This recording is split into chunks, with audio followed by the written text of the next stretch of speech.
todos, ¿cómo están? Soy María Bolaños del Pit Stop de María y hoy regresamos con la temporada de entrevistas y como siempre tenemos invitados increíbles. Esta ocasión tenemos a una mujer pionera, increíblemente talentosa en su industria, que nos viene a contar todo sobre lo que hace al día en el automovilismo, pero como es costumbre aquí y tenemos una invitada internacional, vamos a cambiar a inglés.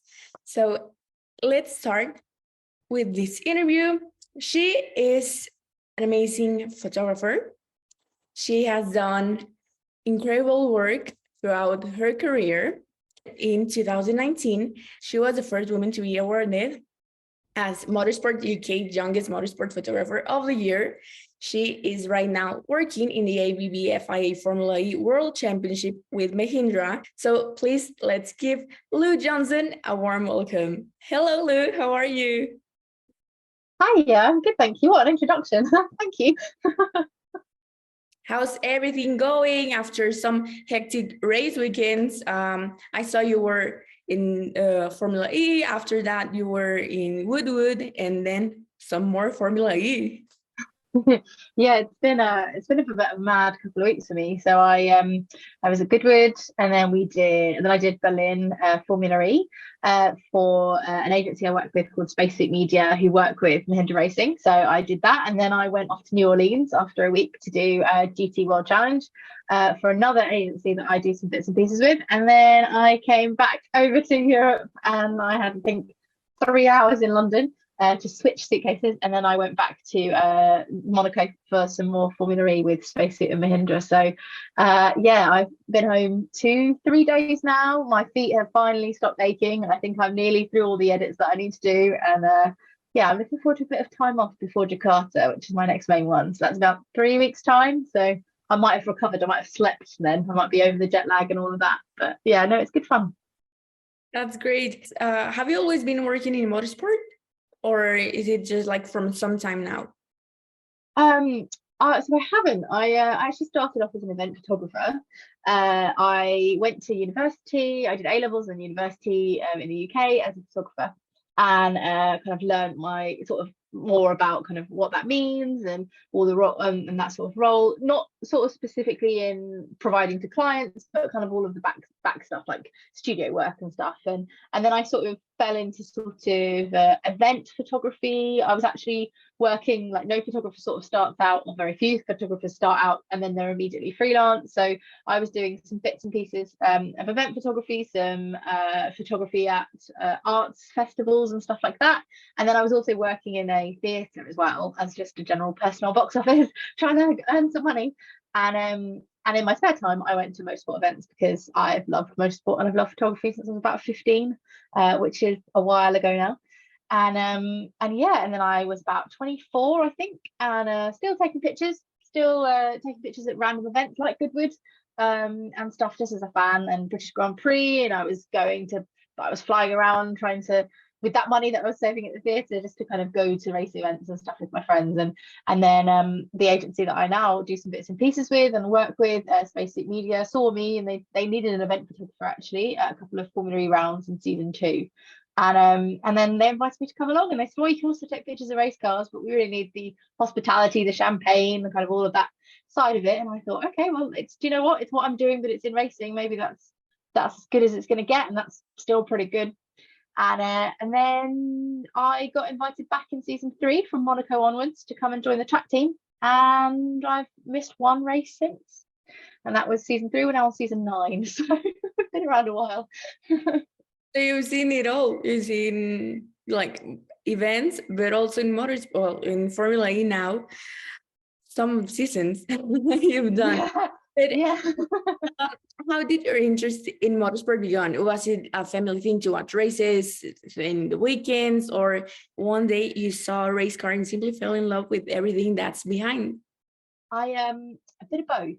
So when I was really little, my dad and my family were always race fans, and my dad used to work kind of in a car showroom sort of thing, kind of like selling cars to people and stuff. And I was very little, so I used to go along and just sort of sit in the office and be like, oh, cars.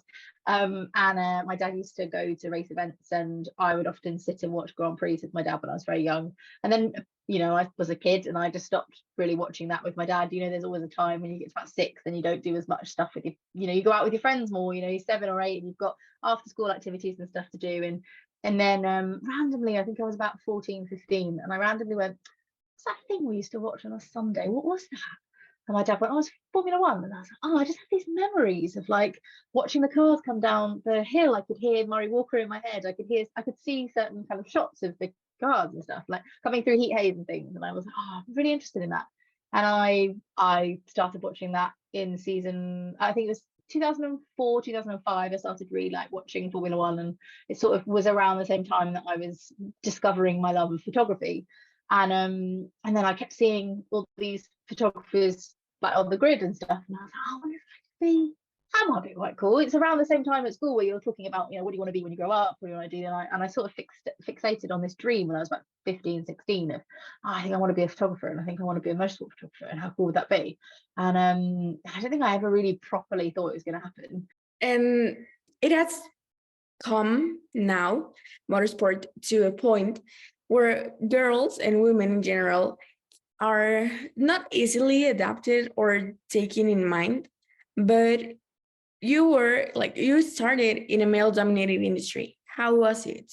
I think I was very lucky. I was in a organization that were very supportive, and there was already a female photographer who was working there and they were familiar with, and so I sort of had already had that sort of like, oh, you know, women can do it. Like, here's this lady, wonderful lady called Martha, who is now a good friend of mine, like doing this job and absolutely bossing it. So I don't think I ever really thought that I couldn't do it because I'm a woman at all. And I think because I had always seen men on TV, I knew that there were 1 or 2 women out there. And I sort of did have in my head, like, how cool would it be to be able to feel like I could enter this Young Motorsport Photographer of the Year award? Like, it was always that thing, you look towards certain things when you're, especially if you're a young creative, like seeing, I would like to be this person, or I'd like to be able to be this kind of inspiring to people. And I was always getting inspiration from these winners who were winning this award, and I was like, oh, there haven't been any women who have won it, like it would be really cool to do it. And I never really thought that I might win it, and let alone that I'd be the first woman to do it. And I'm really proud of that, and I'm really hoping that some other amazing woman comes along and has a go and does it and wins it again, because that would be mega, because I think it's needed. But yeah, no, I'm really lucky that within the Formula E paddock, when I joined Formula E in season 2, it was so young as a paddock, and already quite inclusive in the fact that, you know, there were quite a lot of women working in various different roles. And over the period of the 6, 7 years I've been working in Formula E, it's become more and more inclusive. There are more and more women, and now we have a couple of season pass photographers who are women as well, which is mega. And I'm very happy to be working with one of them, and she's great. And I think that's it, you know, she's 5 years younger than me, but she will inherit a world from motorsport when I'm long gone that will hopefully be as inclusive and more inclusive. And I'm hoping that people who are 5 years her junior, who'll be coming in soon, will inherit an even better, and it will just keep getting more and more inclusive. And it's one of those things where you have to just keep, once you've been in the industry for a while, you can see it changing, but when it's changing, you can't see it. So it's one of those things, like with Dare to Be Different, sorry, Girls on Track, that shows you that ages me, because I was around when it was Dare to Be Different. You can see the progress. You know, I went to the first Girls on Track / Dare to Be Different back then event ever. Some of the girls who we met on that day are now either racing drivers or they're doing everything. You can see the progress, and it just takes it takes a little bit of time. It takes a lot of dedication, but you just got to keep doing it and keep being yourself. And you know, I've come across a couple of things, a couple of security guards usually thinking that I'm a fan, because I work with a race team, and therefore I sometimes have a race team hat on or something like that. And if I'm trackside, then sometimes in different countries people might think, oh, she's a fan. Like, and I've had points where they, even though I'm wearing all the right passes and the tabards and everything, they just think that I'm in fan gear, and then therefore they takes a bit of confrontation and a bit of like, no, wait, look at my pass, look at my tabard, look at this, like I don't carry around with these cameras for fun. But that's getting less and less now. Like, there was a year when we did it and it happened almost every race, and now it happens very little, and that's partly due to Formula E and how great they've been at educating people, and also just time and change with the time and stuff. So I'm fortunate that in my job it doesn't affect me so much if I'm a woman or a man. You know, Sometimes it's good, sometimes you can kind of get different sort of viewpoints of stuff. You can be a bit more emotional with your photography maybe, but realistically, like, there's no difference between a male photographer and a female photographer. So yeah, I've been very lucky, and everyone's been so lovely and supportive. It's never really been a thing, I'm thankful to say. It has been amazing to see you work. I had the privilege of seeing you editing some photos in Mexico City, and I love every single piece of your job and your work. And I have to admit that my favorite photo so far from you, it was the Mahindra Luca and Oliver line painting. Yeah. Yeah. Oh, I'm pleased you like those. They little sneak peek, they were actually done with the lights off in the driver room with a tiny little fiber optic cable, and they were done just sort of like as a like, I had a mad idea, and I'm very, very fortunate that not only do I have a PR team that are like, you want to lock the drivers in a dark room for 20 minutes? Yeah, go for it. And also some drivers that trust me. Like, I was like, I just want you to stand very still, close your eyes, do this, and I'm going to take a picture as I stroke you with some fiber optic cables. And they both sort of went, yeah, okay. Like, like, I'm very lucky that I have that relationship with the drivers to allow them to do that. You know, I couldn't do that necessarily just with a stranger, and it takes some time to build up that rapport. But I'm very grateful for them for giving it a go, because they could have equally said no, get out, but they didn't. And the shots have turned out quite cool, and something that was a bit different. And I really take a lot of time to try and hope that while I do the sort of more conventional motorsport photography, it's quite nice to be able to I always use the phrase ruffle some feathers. Like, I like to be able to do something a little bit different, because, you know, there's no point in creating the same content over and over again. Let's do something creative, let's do something a bit different. It's good for the team that I work for as well, just so that they've got some cool content that's out there, but also it's nice just to be able to sort of remind the industry that we could do something different too. You know, like, it's cool to do some really beautiful studio photography, but I don't know, why not stroke some drivers with some fiber optic cables? And Lou, now that we are talking about a bit about Mahindra, you were recently in the Woodwood event, but I wonder, how do you prepare for a race or motorsport event? Because you're always running, you're always on the track walk, chasing the drivers and trying to get some shots. Oh my goodness. It's a good pair of shoes. That's what it is. It's a good pair of shoes. I have become that person who values a very good pair of walking shoes or trainers with enough bounce in them to keep me going, because it is long. Some events are harder than others. You know, Monaco is a tough one. Like, it looks amazing, it's so great, but with that comes the responsibility of getting those iconic shots in the tiny amount of time that we get for trackside. You know, Formula One is so lucky. They get long sessions, and they get, you know, practice sessions. We get 30-minute practice sessions, one after the other, with an hour and 10 in between, and then qualifying, in which I'm usually in the pit lane, and then you've got a 45-minute race, and it's all over and done with in what is effectively under 3 hours of track action, which is not enough really to be able to get everything that you need. So it's a lot about thinking on your feet, a lot about preparation, a lot about making sure you've slept well and you're eating. Like, it's very easy to sort of forget and just not eat. And then I was fine. I've learned a lot about myself as I got older, that if I don't eat properly, and if I don't keep myself kind of hydrated before race day, but also during race day, and then my creativity stops. I get to a point and I'm like, oh, make it end, so tired. I'm like, and actually, if you're just eating, even if it's a few like cashew nuts or something like that in your bag, actually that helps. Like, it just keeps your energy levels up. And yeah, it's one of those things. I try and rest on my downtime. Like, I ended up with a lot of blisters at the end of this 4-week run, so my poor feet are currently in slippers, and it's lovely. But it's all about just sort of making sure. And before I go to an event, so we're lucky in Formula E that it's their street tracks mostly, so I can do like Google Street View. So I do a little Google Street View, and I sort of work out, okay, this might be quite a cool shot and this might not be. And I have an app on my phone which tells me where the sun's going to be, so I can start to think about what the track is going to look like at different sessions and where might be a good place. And then when I get to the place, I do a track walk of my own. So I don't just do a track walk with the drivers, I do a track walk for myself. So usually on a Wednesday or a Thursday, I walk round, and if I can, I'll try and time it for early enough in the morning that I can go, right, this is for FP2 levels of light. This might look nice, this might not look nice, but often my schedule doesn't allow for that. So I have to walk around with my little app that goes, oh, the sun will be here and this will be here, and I can imagine the shadows will be doing this. And it's a lot of homework and a lot of preparation. And then with Monaco, you add the logistics of getting around. There's, if you know the shortcuts, you know that you can get from the tunnel entrance to the back of the casino via a lift and a couple of escalators.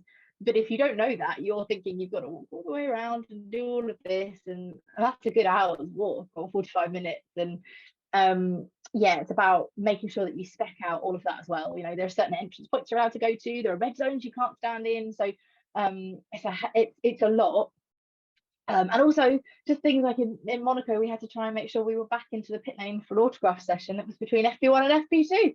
So everything. I didn't have the luxury of being able to stay out on track necessarily. So it's one of the reasons why it's great to work with an agency like I do, because if I can't make it back to the autograph session, often there might be someone who can do that for me from Mahindra, which I'm very thankful for. And I could then prioritize my track content. But it's a lot of heavy kit to wear on your shoulders. So I probably should do more preparation than I do, like physically, and it's something that I need to work on more as I get older. I feel like my body bounces back less. But just picking up my camera bag is at its heaviest about 16 kilos. So just being able to put it above on the camera in the airplane is a workout in itself sometimes. So wearing that all day for a race weekend, like at the beginning of the season, it's always quite tough. And by the end of the season, you've got some muscle. You're like, oh, I'm a bit stronger. So it's one of those things. Everyone has their own way of preparing, but I always try and make sure that I'm as prepared as possible to know what the circuit will be like, so I can just sort of be in control as much as possible.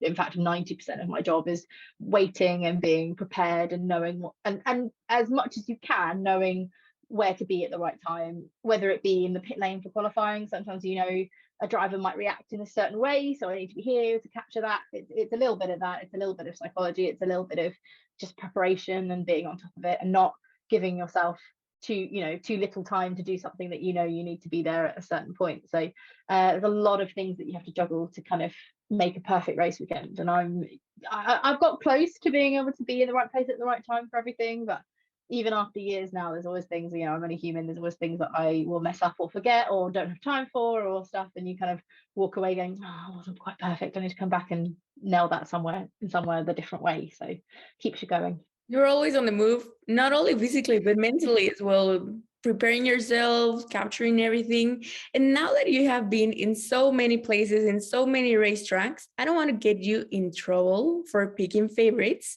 but what is your favorite motorsport event to photograph and why?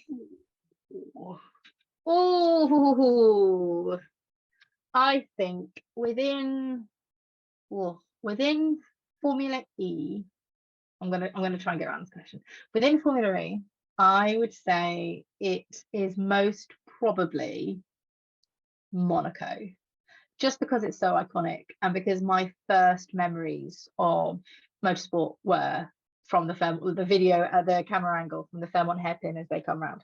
And I was lucky enough, twice now I've been able to capture still images from that spot going, oh my goodness. So it's got that little part of it. Monaco is also very tough to sort of conquer as well, and you can never really do all of it, and you can never really feel like you've got everything, but there's so much potential there, and I think that's so refreshing for a circuit, especially because sometimes you can feel certain circuits may not have as much characteristics or may not have as much that you can work with, so you can stand at the same corner of Monaco every year and you can find something completely different, which is it's enough for the creative cogs. And then away from Formula E, I think the race that I have, or the event I've loved working the most, and this includes Le Mans, but I do love Le Mans, but the year I did it there wasn't a sunset or a sunrise, so we're going to discount that as I'll come back next time and hopefully we'll have some light, is probably the Goodwood Revival. I love the Goodwood Revival. I think I'm lucky enough to work with Goodwood for their events, and I love all of them. But there is something special about working for Goodwood, because that was my first experience of thinking I could do it like it's a job role and actually physically getting close to the cars and stuff. And the revival itself is just so much more than the track content. It's so much more than cars on track. It's the people, it's the atmosphere, it's the vintage like stalls and stuff that they have outside, it's the activities, it's everything.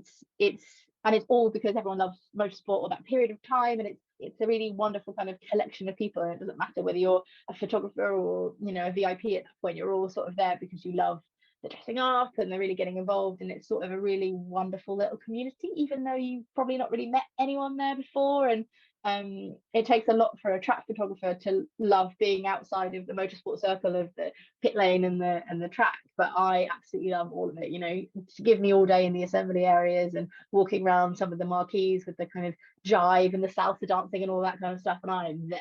Like, it's great, it's so much fun. So two slightly different events, but sort of still with a lot to offer, which I think is basically what motorsport is for everyone, right? It's a bit of an escape, it's a bit of a world that we all want to be a part of for various different reasons, and I think those two events are ones that I'm lucky enough to have captured and loved. So I got around your question there, didn't I? No, it's amazing. It's amazing to see you talking with so much passion and love for motorsport.